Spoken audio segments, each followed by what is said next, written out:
We know what you're thinking. If a lesson is fun, it can't possibly be productive. We've been taught that real results come from pressure and pushing through frustration. So if a kid is laughing in their lesson and cracking jokes, are they really learning anything? As a studio that has taught hundreds of students across Northern Virginia, what we've experienced is the students who truly enjoy their lessons, they're the ones that continue to play their instrument long after their lessons have stopped. They experience the music benefits to the fullest. But don't take our word for it. In this video, we're going to explore what science has to say about all this. How does the brain respond to different approaches, and what's more effective? Despite specializing in the music education for the last 10 years, I actually studied sciences up until grad school, so I'm pretty excited to put some of that into use for today's video.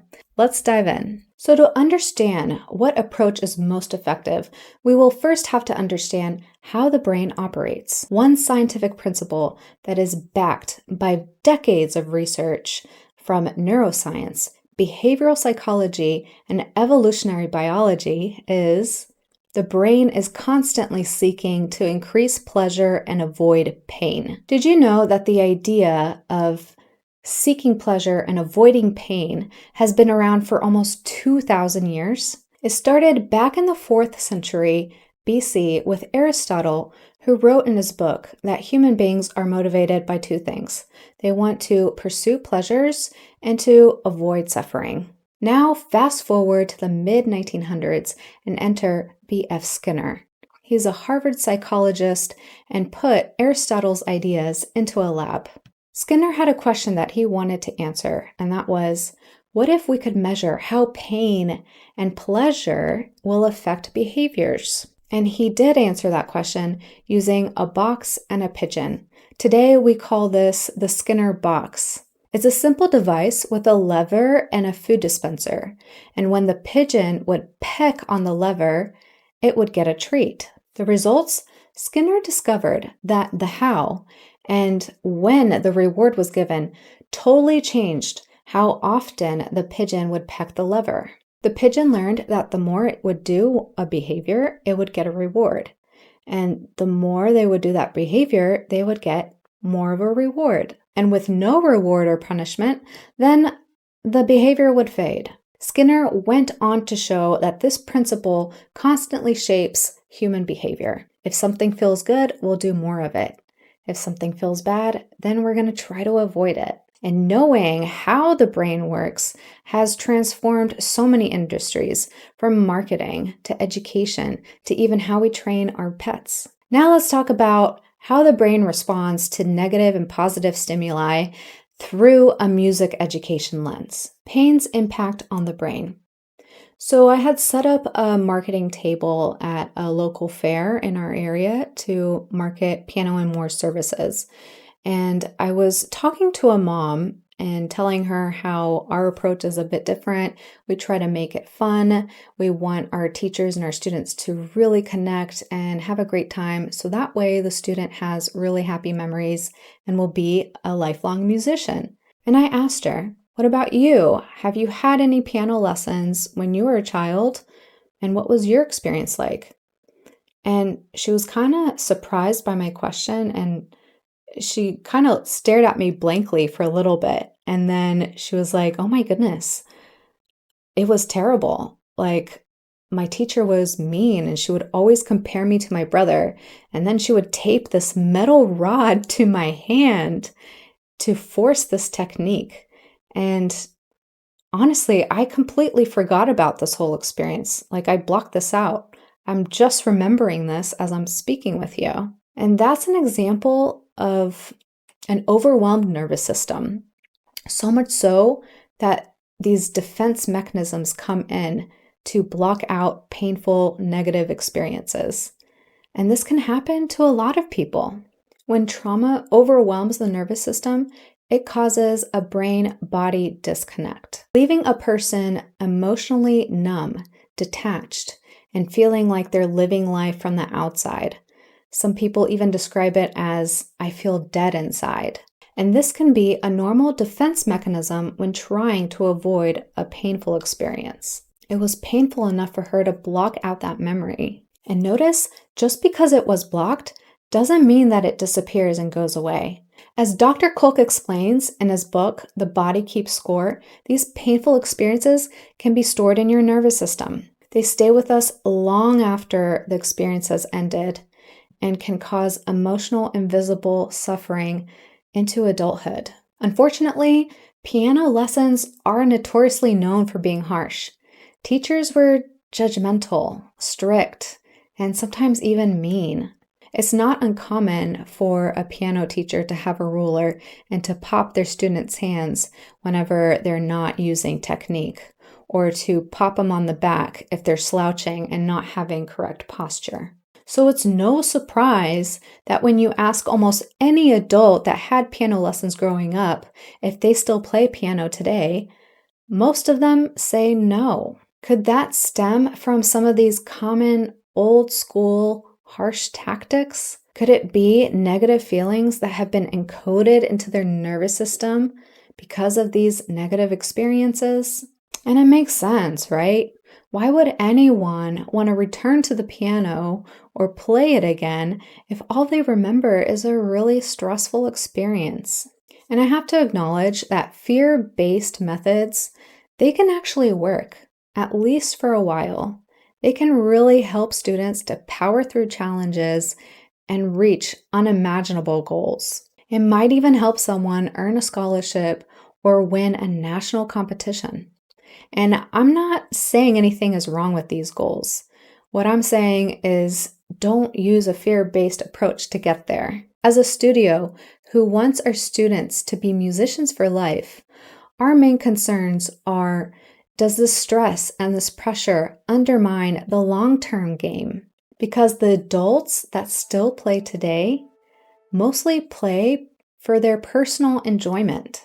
When you dig deeper, it's very rarely about your skill set or the accomplishments.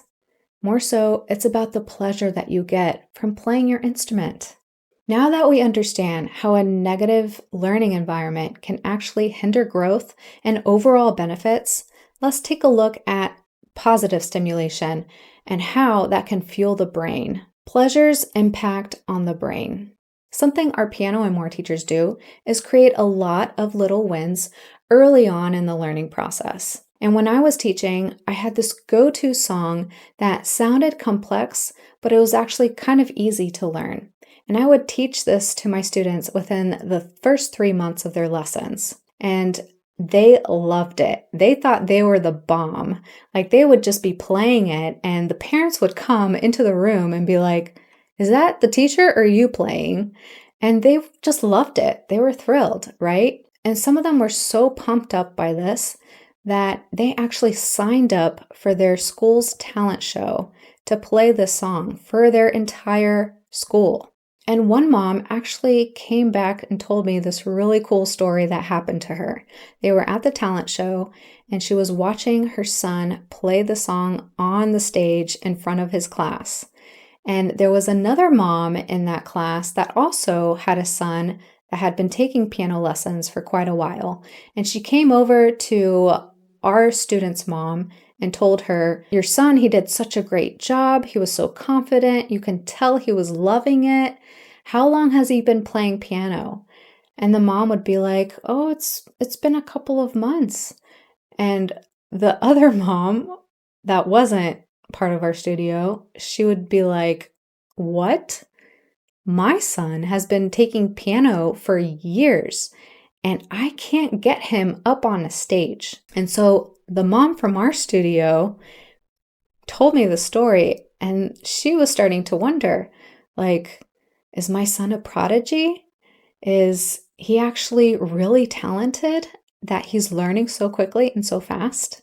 And ultimately, why our students were learning so quickly and so excited to perform for their friends? It's because we had a really good teaching model and we had fun in our lessons. None of that would have happened if we hadn't had fun in our lessons. And by the way, that story has happened multiple times. We've had multiple students play the song at their talent show. And these are all students that didn't even know each other. So that's kind of cool. So how does the science tie into all of this? Well, when you're having fun and you're experiencing pleasure, your brain will actually release a chemical called dopamine. It's a neurotransmitter linked with reward and motivation. It can help you focus better, staying attentive for longer. Another benefit is that it can increase neuroplasticity, which is critical for long-term memory. And if you're interested in learning how studying music specifically can enhance your neuroplasticity, then check out our 1-year video that we will link up here. Essentially, not only does the brain learn better when it's emotionally engaged, but it retains information for longer. Enjoying what you're doing allows for deeper neural connections, leading to stronger results. And this is the scientific reason on how having fun can enhance your retention, your attention, and your overall growth. And by the way, having fun helps keep the negative feelings like stress and self-doubt. It helps keep those at bay, which we know are huge blocks to learning. And at the end of the day, we all know from our own experiences that progress feels easier and better when it feels like play. So when you hear your child laughing in a piano lesson, don't assume that they're wasting time. What's actually happening is that the brain is absorbing new information better, faster, and for longer. And finally, I want to say that you don't have to choose between quality and fun. You can have both, and we specialize in that. We don't choose between fun and quality, we blend them. So let's break down some misconceptions. Our teachers are trained to add creative learning, and some of that involves adding games. But they're not just games. They're games with a musical component or objective. So, for example, some games may have rhythmic components or music theory, or it's simply a way to boost a child's confidence, or maybe the lesson's getting a little stale, a little bit boring, and we need to add some new, fresh energy. One example of a music game is for our Wiggly students. For the ones that have a little bit of trouble sitting on a piano bench for too long, and maybe they just need to get some of those wiggles out. We'll have them turn on the metronome and jump jumping jacks according to the beat. And to level it up, we'll tell them to jump different rhythmic notes to that beat. And then for our visual learners who appreciate some color and drawing, we'll bring a whiteboard and we'll have them draw a house with different sizes of rooms. And then we'll have them match different rhythmic notes into those rooms depending on that note's value. So these are just simple ways that we can blend both fun and quality because they are learning and they're enjoying the process. So we made it to the end of the video, and now you know how our understanding of the brain has shaped the way we teach music. We hope that it's given you a new perspective. And if you know anyone that thinks differently, feel free to share the video with them too. It may just spark a new way of thinking. Whether you're a parent looking for the right start for your child, or maybe you're an adult who is looking to finally make time for music, you deserve fun and high-quality lessons. Fill out the contact form. The link will be in the description below. See how fun becomes your superpower. Until next time, I'll see you in the next video, and keep the music going.